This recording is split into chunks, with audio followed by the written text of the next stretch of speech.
one more time. Let's see. Let's do a refresh. And we should be up. You are now up, Mike. If you go to the Facebook and refresh it, you'll see it. Now just hover on the actual picture itself or hover up on the actual page and you just hit that icon and make sure it's off. Are you talking about the sound? Yes. Yeah, I don't even need to see this. Okay, that's fine. So, Distracted. Mike, if you go to the Facebook and refresh. Now we are good to go. Hey, everybody. Welcome. This is Charles Blair, the Mad Scientist. And once again, twice in one day, we are doing an episode of Duru Interviews. And I'm very blessed to say that I have a true real estate guru on this actual broadcast with me right now. So let me go ahead and check on Facebook. We are live. Everything looks good on Facebook. Let's go see what we're looking like on YouTube. So I am refreshing the YouTube page, checking to make sure everything looks good there. And we are streaming live on YouTube, Facebook, Twitch, Periscope, and Instagram. We are all over the place. So first and foremost, I want to say hello to my good friend, Mike Rosica. Charles, thank you so much. Man, like I said, it's a pleasure. Anytime I have the opportunity to speak with you, it's like a wealth of knowledge is just spewing out of that like-kind bald head of yours, man. I just love to have a conversation with you. How long has it been we've been messing around together? 10 years? It's been a while. Yeah. And I have to say, every time we speak, it's an enlightenment of unbelievable measures, man, because you are doing it big. Let everybody, first of all, give everybody that 30-second elevator pitch of who is Mike Rosica. Okay, great. Yeah, so I've been a machinist my entire adult life. In 1999, I was able to quit my job in 2005. And I got interested in non-performing mortgages back in 2007. Okay. And so that has been my primary source of income, really my only source of income, other than my rentals. And it's treated me well.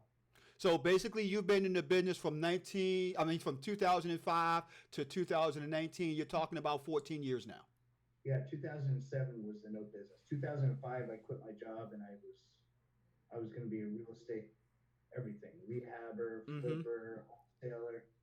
And then the market happened in 2000. I started feeling it maybe in the middle of 2007, and I just happened upon this note business. I found a mentor real quick and absorbed everything that he could give me and never looked back. Got you.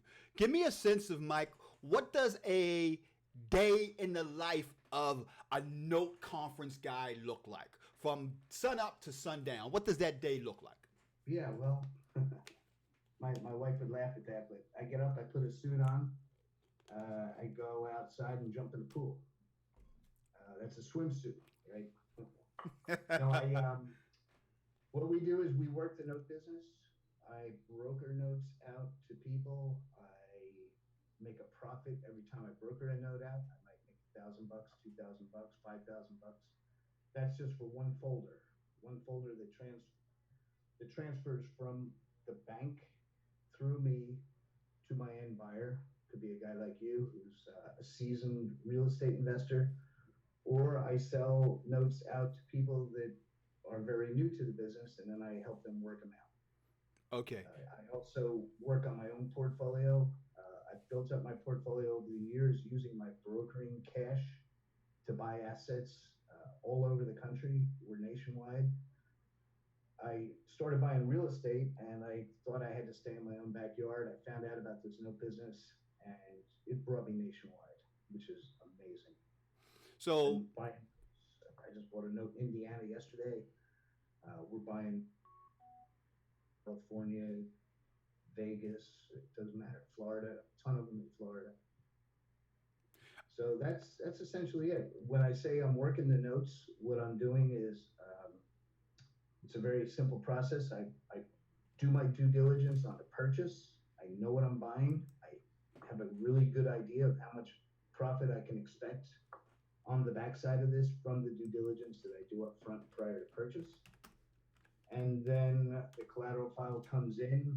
One of my team members takes that file, takes all the information off of that file. We board that into our system. We use Evernote right on a PC. We board all of the information that we need to work that loan. We then contact an attorney in the state that the note is located. We turn over the information to them. Now, these are non-performing notes. Right. And so that means that the borrower is not making any payments to us. And everybody's like, well, how the heck do you make any money? The way we make money is we get a huge discount in the purchase, meaning I can buy a $30,000 note for less than the price of a used car. Okay. Hold that note. Hold that. Notice the word, the pun on the words. Hold that note. So with that thought, give me a sense of, because you just gave me the fast forward to today, but what made you want to get in the business of notes? Because you was a buy and hold type of investor. What made you say, no more of this? I want to transition to notes. And was there a change in your mindset that came with that change in doing notes? Well, it first started, I was a landlord. I owned maybe 11 doors at the time that I found the note business. And I was flipping houses. I turned into a contractor kind of by default.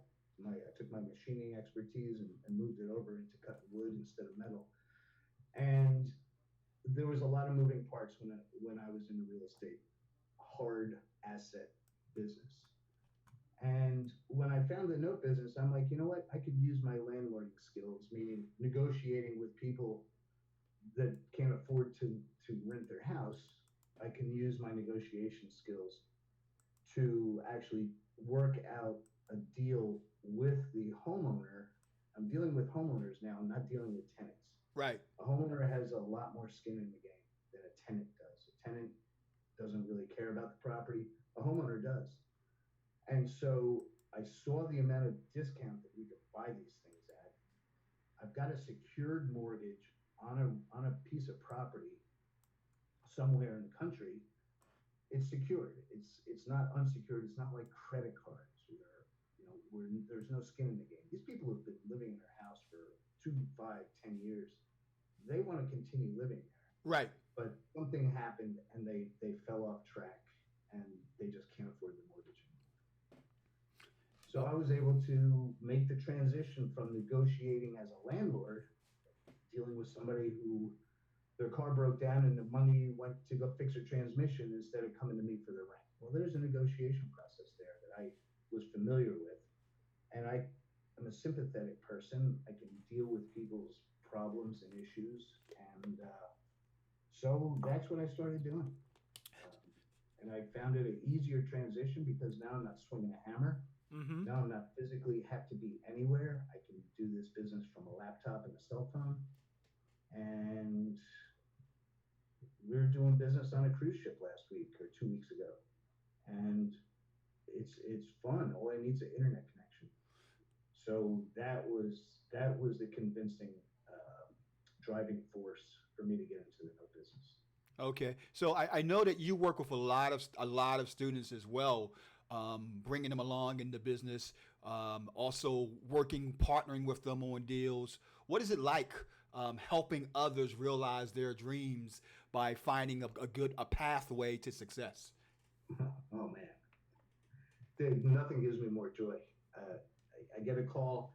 Hey, that note you sold me just paid off. The house just sold. I got full payment. I paid 20 cents on the dollar for that thing, and they just got a $60,000 check. I'm like, yeah.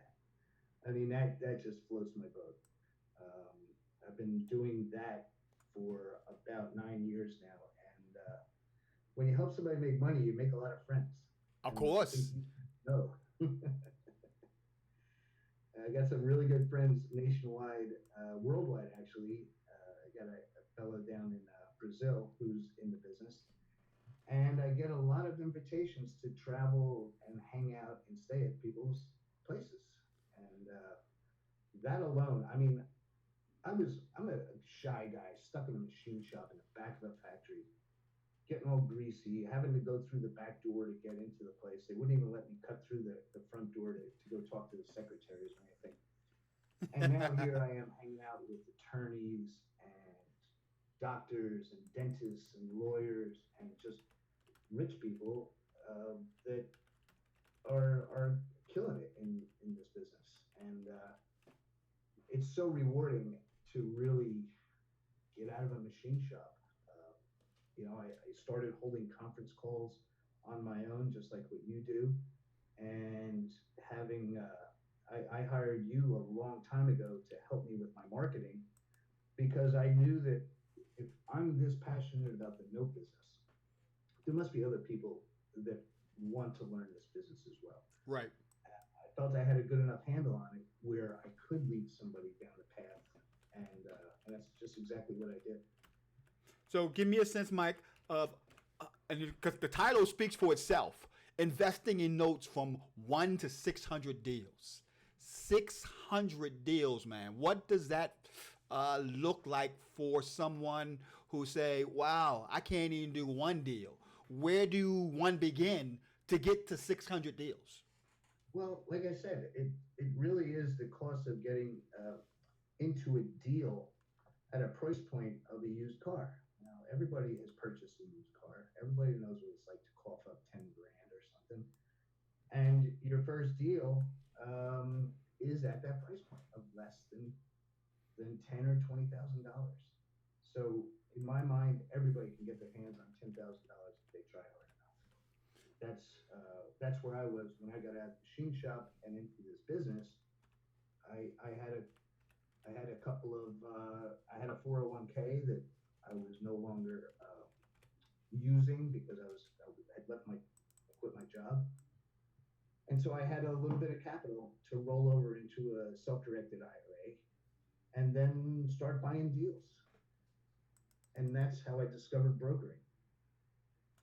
By not having enough cash to buy all the deals, all I needed was my friends. I needed my friends who could buy the deals through me. I make money. This is outside of my IRA. I make enough money to take 2 or 3 deals down on that one trade. Let's say someone buys 20 notes and I'm getting $2,000 a note. That's 40 grand that I can apply towards that purchase and buy myself 5 more notes out of that. Built up my portfolio pretty quickly that way. And I've got these things all over the country. And I kind of treat them as an option on the property. And you've heard people talk about options, putting options on the property. You're an old Jack Miller guy. Yeah. Did Jack Miller say, try to be a blemish on everyone's title? Absolutely. That's me. I'm that blemish. The house does not sell until they get my approval on the HUD to say, hey, we're going to give you a discounted payoff. I'm like, well, how much of a discount? Well, you're just a second mortgage. We're only going to give you $2,000. I'm like, I don't think so. Well, they say you don't have any control. I say I have absolutely full control. This house will not sell without my approval.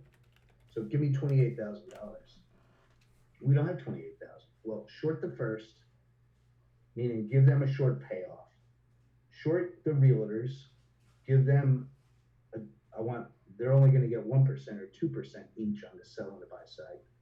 And the borrower is going to come up with $9,000 to make up the difference. And they're like, what if we can't? Then the house doesn't sell and nobody gets paid. The homeowner can't leave. The first mortgage doesn't get paid. The realtors don't get paid. I'll go back and sit in the pool. I mean, I don't care. I got so many of these things that it's irrelevant, right? So let's talk about that. I know this will probably be a hard question to answer. Currently, how many notes are you holding right now? Right now, I've got at least maybe 70, 75. Ooh. Now, These are nationwide. Some of them I am actively working, and some of them I sit on. Got you. So let's think about sitting on them for a second. So if I buy a second mortgage, I buy a $50,000 second mortgage for $6,000. All right.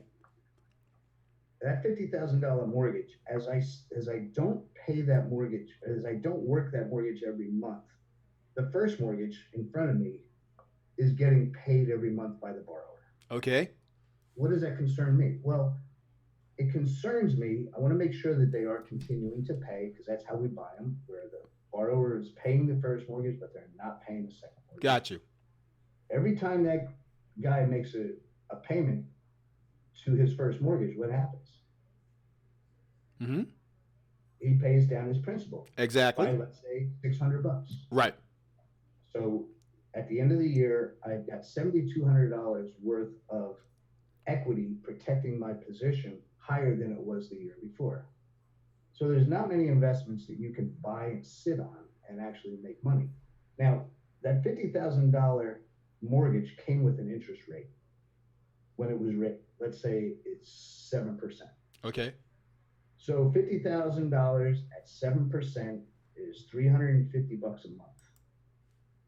300 the payment and the interest is, let's say it's $350 a month or $400 a month. Right. Well, that $400 a month gets added onto this mortgage every month that it doesn't get paid. So I get interest balance and I get the unpaid principal balance getting added onto the arrears of my loan. So I've got this double effect, or this double-edged sword, increasing my net worth. They're increasing the equity protecting my second position. They are, by paying down the principal. Right. My loan is accruing $400 a month, so that's another $5,000 a year into my net worth. Mm-hmm. So that one day when that house does sell, that $5,000 for 3 years, all these factors turn into the perfect storm for me. And I've got this double whammy going on for a $5,000 investment or a $10,000 investment. Wow. Now, is there a lot of management in regards to dealing with all these 75 plus notes? Does that take a lot of your time to manage that portfolio? It depends on how hard I want to work them. Okay. So there's 3 factors in this business. There's borrower management, right? The person who borrowed the money, we got to manage them. Right. There's servicer management. I hire a servicing company to work a lot of these loans. And there's attorney management. So it's a juggle between, do I want to work these things through? And the easiest thing I've found is just to use an attorney. I buy a non-performing loan. I finally decide, you know what, we're going to work this one today. So what does that work involve? It involves me interviewing that attorney if I don't have one in that state already that I like. I call up an attorney. I call my friends and I say, does anybody have an attorney? Yeah, I got this guy, Fred. He's great. I've used him 5 times.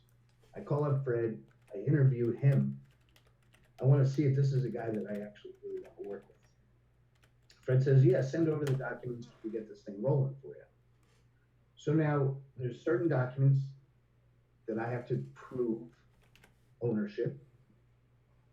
And I send him the documents. He starts the foreclosure. I move on to the next deal.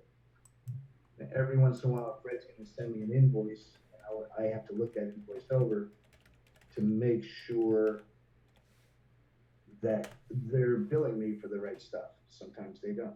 Sometimes they really screw up because, I don't know, their staffing or whatever. So that's a management. That is a definite management hurdle that is constantly being addressed is attorney management. And we start the foreclosure not to foreclose, but we start the foreclosure to make the borrower realize that we are real and we are going to take their house if they don't work with us on some type of a workout. Now, I know a lot, you've been mentioning an awful lot about non-performing. Let people know who's really just getting their foot wet in the business. What do you mean by non-performing and performing? Sure. So So a borrower buys a house. They take out a first mortgage, $100,000 first mortgage. They put 20% down on the house, and everything is fine. Maybe 2004 or five, and then the values of the properties went up. And in 2006, they said, "Hey, honey, we've got equity in this house. Let's take out a second mortgage and go put a pool in the backyard. Go to Disney, go like whatever." Right. And so they borrow $40,000. The economy was great. Things were cooking along. And then 2011 hits. The wife maybe loses her job. The husband downsizes his job, and they just can't afford that second mortgage anymore. Gotcha. And so they look at all their bills and they're like, well, we have to keep making the car payments. We are out looking for jobs. We have to pay our first. But what about this stupid pool loan we took it out? Let's stop paying that and see what happens. Well, they stopped paying it. I'm getting a little feedback there, Charles.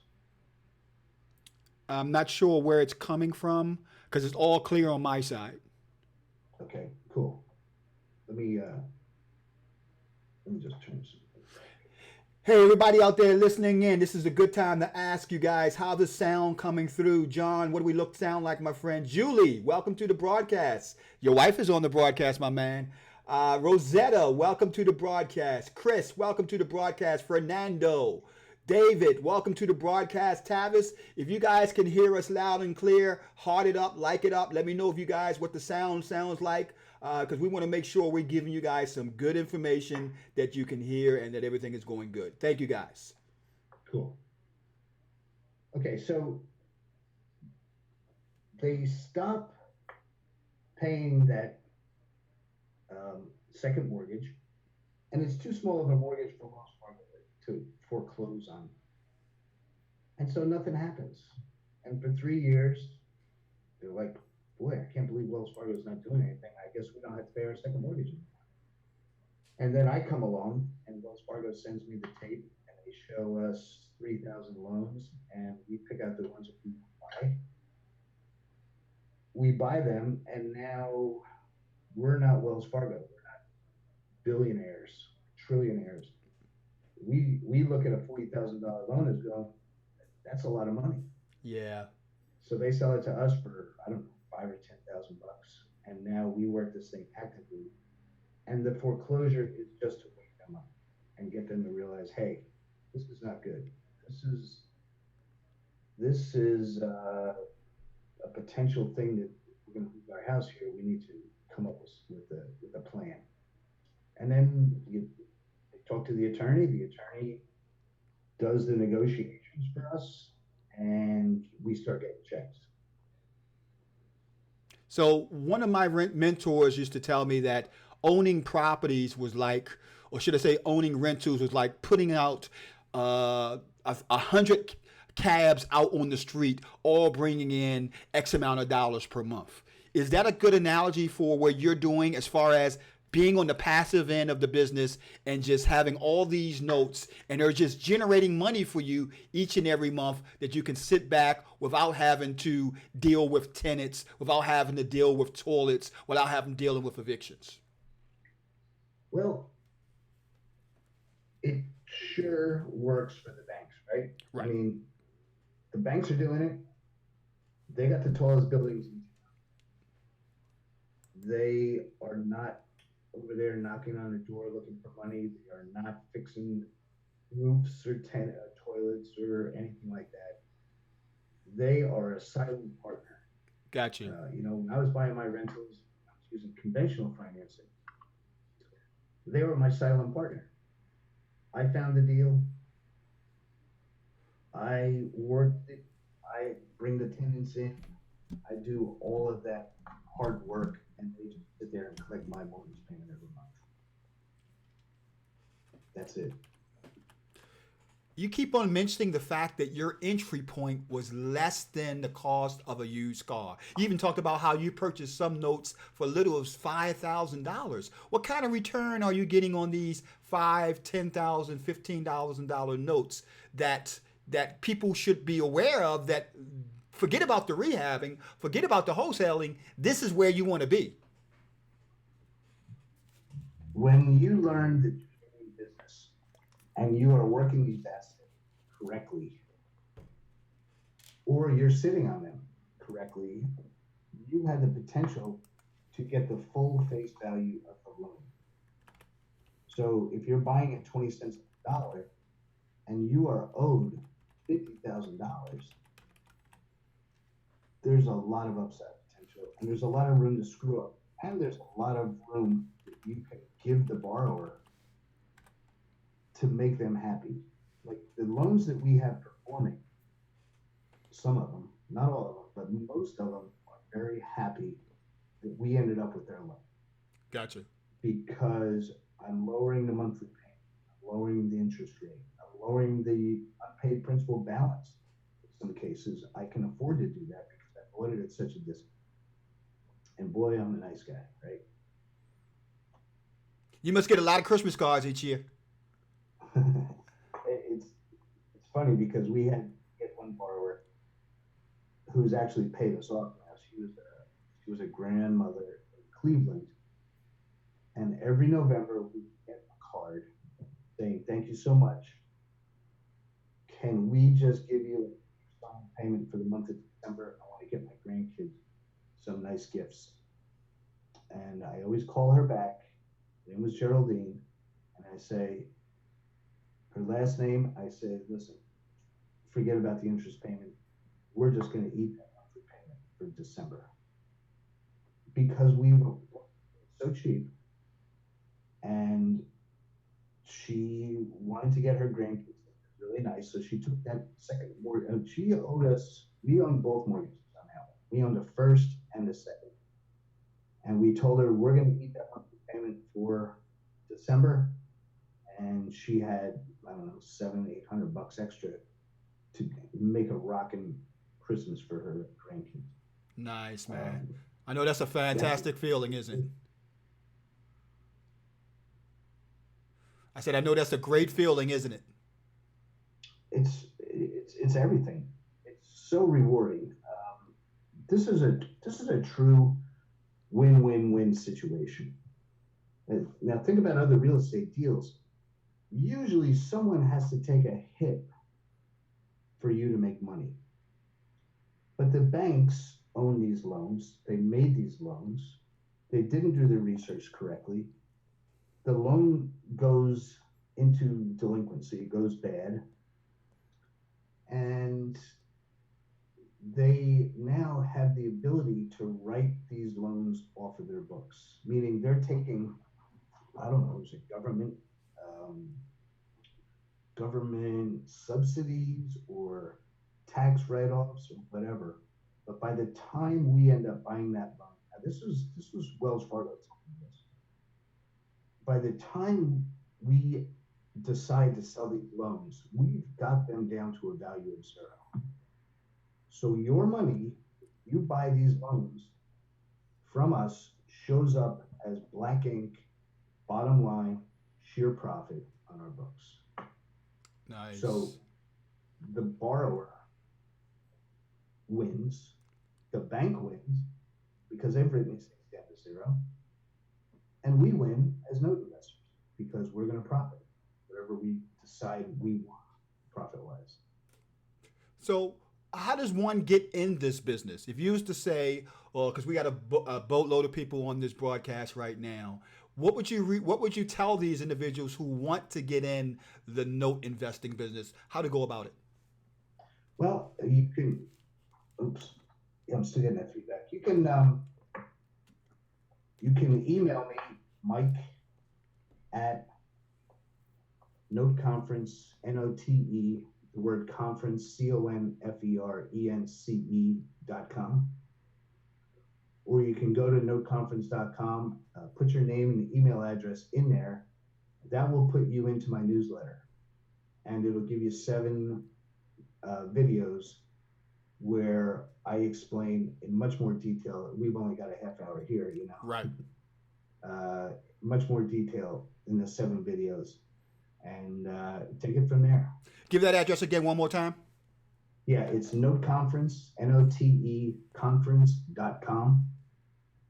You'll see right in the beginning there, put your name and your email address in there. And that'll put you into our newsletter that we send out pretty frequently about the industry, about tips and tricks that we use. A lot of this has to do with mindset as well. I still pinch myself. I really can't believe that I lucked out and found this business. It's a very small, very niche-y business, which makes it nice. It's a great space to be in. You know, with wholesaling, it's very competitive, and all these other house-type real estate investing, it's kind of tricky to find some really good deals. But I haven't found anything better than this, and I've been looking for a long time. Hey, I just want to let you guys know that Julie actually put the actual URL, the link to the noteconference.com page where you guys can go ahead and get in contact with Mike. Just look in the comment section. You'll see it there, noteconference.com, right in the comment section. Thank you, my friend. I appreciate That's my daughter, actually, and she works full-time in this business as well. Mm-hmm. Ain't nothing like bringing the family along with you, man. Bring the family along. If you believe in it enough, you will, right? Exactly. 100%. How's your son doing? Oh, he's great. He's working with us too, and Jimmy's great, and we're just having a good old time over here. Thank you, man, for the time. Any last word of advice or wisdom you want to share with everybody before you go? You know, if I had to say one thing, is take action.